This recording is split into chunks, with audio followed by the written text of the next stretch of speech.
न्यायभवनामध्ये गेला होता. नेमकं काय विषय होता, कुणाच्या जातीच्या पडताळणीसाठीचा तुम्ही अर्ज दाखल केला, काय सांगा? जयदीप कुमार मगर आणि संतोष साळुंखे या दोन तक्रारदाराच्या वतीनं सातारा जिल्हा परिषदेमध्ये ज्या प्रिया महेश शिंदे आहेत त्यांच्या विरोधामध्ये त्यांनी जातीचं प्रमाणपत्र जे कुणबीचं काढलेलं आहे ती तक्रार त्यांनी दाखल केलेली होती. त्याच्यामध्ये मी आज माझं वकीलपत्र दाखल केलेलं आहे. कुणाच्या माध्यमातून हे वकीलपत्र दाखल करण्यात येत आहे आणि नेमकं कुणाच्या संदर्भात हे वकीलपत्र दाखल करण्यात आलं आहे, काय तुमचा आरोप आहे नेमका? जयदीप मगर आणि संतोष साळुंखे या दोघांच्या वतीनं वकीलपत्र दाखल केले. त्यांनी तक्रार दाखल केली. तक्रारच्या अनुषंगाने विचारात घेत होतं त्यांनी जी कुणबी जातीचं प्रमाणपत्र काढलेलं आहे ते बेकायदेशीरपणे काढलेलं आहे अशा पद्धतीची ती तक्रार आहे. तक्रारीमध्ये वेगवेगळे मुद्दे त्या ठिकाणी घेण्यात आले. दिलेली वंशावळ, दाखल केलेले कागदपत्र या अनुषंगानं आणि प्रोसिजर जी आहे कायद्याची ती फॉलो न करता ते प्रमाणपत्र त्या ठिकाणी काही गडबडीत दिलेलं आहे अशी आमची त्या ठिकाणी तक्रार. यामध्ये तक्रार नेमकी कुणावर आहे, कुणाची वंशावळ काढायचा प्रयत्न चाललाय आणि नेमकं काय घटना आहे? याच्यामध्ये तक्रार जी आहे ती जिल्हा परिषदेला नुकत्याच झालेल्या ज्या अध्यक्षा प्रिया शिंदे यांच्या बाबतीमध्ये त्या ठिकाणी ती तक्रार दाखल केलेली आहे. जात पडताळणी समितीला दाखल काय असतं याच्यामध्ये प्रांत यांनी त्या ठिकाणी जातीचं प्रमाणपत्र त्यांना दिलं.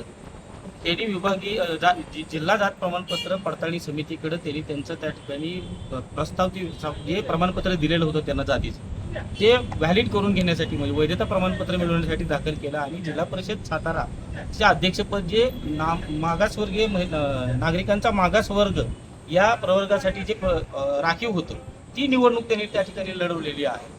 आणि त्यांनी त्यांच्या जातीचं प्रमाणपत्र त्या ठिकाणी दिलं. त्यांना वैधता प्रमाणपत्र मुदतीत त्या ठिकाणी दाखल करणं ही त्यांची जबाबदारी आहे. त्याच्यामुळे जिल्हा जात प्रमाणपत्र पडताळणी समितीकडे त्यांनी त्यांचं वैधता करून घेण्याच्या संदर्भामध्ये ते अर्ज दाखल केले.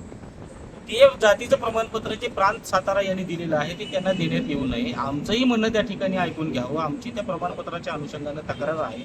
तक्रारीच्या अनुषंगानं आम्ही काही कागदोपत्री पुरावा देखील त्या ठिकाणी दाखल करू अशा पद्धतीची तक्रार त्या ठिकाणी दिलेली आहे. आता काय होईल, जात प्रमाणपत्र समिती जी आहे सातारा त्याला त्या ठिकाणी आमचं जे ऑब्जेक्शन आहे ते विचारात घ्यावं लागेल. ते विचारात घेऊन त्या ठिकाणी सुनावणी ठेवावी लागेल. आम्ही त्या ठिकाणी काही पुरावा दाखल करू, त्या अनुषंगाने काही आम्ही कायद्याच्या बाजू त्या ठिकाणी मांडू आणि मगच ते दिलेलं प्रमाणपत्र वैध करायचं का नाही यावरती निर्णय त्या ठिकाणी जिल्हा जात प्रमाणपत्र समितीला घेता येईल. आम्हाला सुनावणी देणं हे त्यांच्यावरती बंधनकारक आहे. आजच्या आताचं जे प्रमाणपत्र त्यांनी जोडलंय प्रिया शिंदेंनी ते चुकीचं जोडलंय, बोगस जोडलंय असा आरोप होतोय. अशीच तक्रार त्या ठिकाणी देण्यात आली.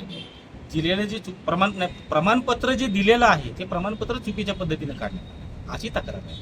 आता जिल्हा जात प्रमाणपत्र पडताळणी समितीकडे तो न्यायप्रविष्ट विषय आहे. आम्ही काय पुराव्याच्या मांडू, आमच्या आशिलाच्या वतीने त्या ठिकाणी मांडू आणि ते त्यांची बाजू त्या ठिकाणी मांडतील आणि त्याच्यावरचा जो निर्णय आहे तो निर्णय त्या ठिकाणी जिल्हा जात प्रमाणपत्र पडताळणी समिती घेईल आणि अकॉर्डिंगली त्या ठिकाणी मॅटर पुढे जाईल. प्रिया शिंदेची वंशावळ जी आहे ती चुकीची आहे का, नेमकं त्यात काय गोंधळ झालाय, काय सांगा?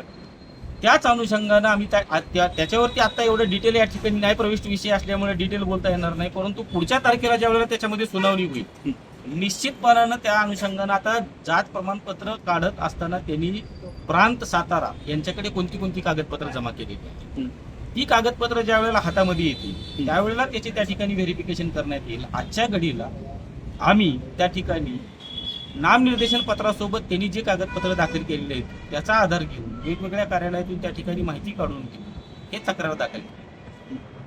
यावर आपण उच्च न्यायालयात जाणार आहात का? फक्त जात पडताळणी समितीचा जोपर्यंत निर्णय होत नाही तोपर्यंत त्या ठिकाणी उच्च न्यायालयात जाता येत नाही. परंतु जात प्रमाणपत्र पडताळणी समिती जी आहे जिल्ह्याची त्यांना ही तक्रार निश्चित करण्यासाठी एक ठराविक वेळ दिलेला आहे. त्या ठराविक वेळेमध्ये त्यांनी त्या ठिकाणी सुनावणी घेणं त्यांच्यावरती बंधनकारक आहे. आक्षेपकर्त्याचा आक्षेप ऐकणं, ज्यांनी जर कोणाची कंप्लेंट असेल तर ती ऐकणं त्यांच्यावरती बंधनकारक आहे. त्याच्यावरती निर्णय घेणं त्यांच्यावरती बंधनकारक आहे. आणि त्यांनी जर मुदतीत त्या ठिकाणी प्रस्ताव विचारात न घेता जर निकाल न लावण्याच्या दृष्टिकोनातून सुनावणी नाही घेतली तर आम्ही निश्चितपणाने या बाबतीमध्ये माननीय उच्च न्यायालयामध्ये त्या ठिकाणी एक याचिका करू ज्या अनुषंगाने आम्ही डायरेक्शनचं एक रीट त्या ठिकाणी करू की बाबा जिल्हा जात प्रमाणपत्र पडताळणी समितीने याच्यामध्ये लवकरात लवकर काय असो तो गुणवत्तेवर निर्णय घ्या, चौकशी करावी आणि निर्णय घ्यावा. परंतु ते प्रकरण त्या ठिकाणी जास्त काळ प्रलंबित राहू नये या दृष्टिकोनातून निश्चित गरज पडली तर आम्ही जाऊ. परंतु आजच्या घडीला आज सेकंड टाइम तक्रार त्या ठिकाणी दाखल केलेली आहे. त्याच्यामध्ये आज मी माझं वकीलपत्र दाखल 31 तारखेला ह्याच्या अगोदर एक तक्रार दाखल केलेली होती ती. आज ती त्या ठिकाणी इव्हॉल्व करून तक्रार दाखल करण्यात आलेली आहे. आता 31 तारखेला दाखल केलेली आहे. त्याच्यामध्ये जात प्रमाणपत्र पडताळणी समितीला आपण वेळ देऊया. बघूयात त्यांच्याकडे न्यायप्रविष्ट प्रकरण आहे. त्याच्या ठिकाणी सुनावणी होईल त्यावेळेला आपण त्याच्यामध्ये योग्य त्या ठिकाणी तुमच्याकडे नेमके डॉक्युमेंट्स कोणती आहेत की तुम्ही त्यांच्यावर आरोप करताय? नेमकं काय तुमच्याकडे पुरावा आहे की ते जे तुम्ही जात पडताळणी त्यांची करताय ते अवैध आहे त्यांच्याकडनं? दिलेलं जे प्रमाणपत्र आहे ते प्रमाणपत्र कायद्याच्या सचोटीला एकरूप राहून दिलंय का नाही याची पडताळणी करण्यासाठी समिती त्या ठिकाणी, आणि त्या अनुषंगाने आपण समिती पुढे बाजू मांडतो. थोडं न्यायप्रविष्ट प्रकरण असल्यामुळं ज्या वेळेला खालची फाईल त्या ठिकाणी प्रांत विभागातली आम्ही ती फाईल मागवलेली आहे. आज आम्ही जी तक्रार केली त्या तक्रारीच्या अनुषंगाने आमचं असंच म्हणणं आहे की त्या जिल्ह्याला त्या ठिकाणी ज्या वेळेला प्रांतांनी त्यांना प्रमाणपत्र दिलं त्या ठिकाणी कोणती कागदपत्र कन्सिडर केली ही त्यांच्या प्रमाणपत्रावर नमूद केलं, परंतु त्या व्यतिरिक्त त्यांनी काय दाखल केलंय ती संचिका आम्ही निश्चितपणानं जिल्हा जात प्रमाणपत्र पडताळणी कार्यालयानं मागवावी अशी देखील आम्ही त्या ठिकाणी विनंती केली. आता हे जे संतोष लोकशाही मराठी ऐका, पहा, जागरूक रहा.